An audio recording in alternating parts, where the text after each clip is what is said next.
In this tutorial, I'll show you how to mix two images by using Blender's Compositor. Let's go to the Compositing tab at the top.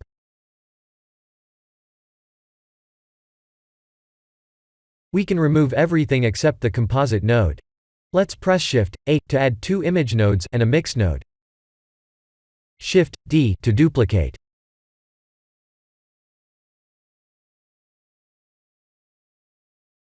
I'm adding a viewer node to see the change in the compositor.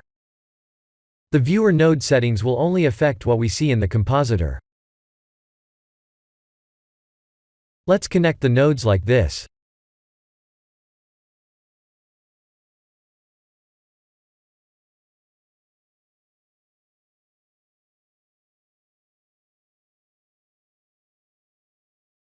We can import two images to mix, like this.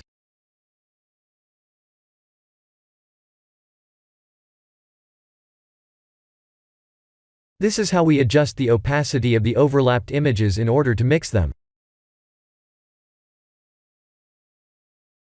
In tomorrow's Compositor tutorial, I'll show you how to change the viewer settings, and add more interesting nodes to the final image.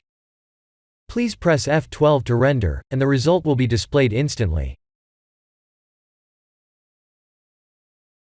This is the end of the tutorial. Thank you for watching.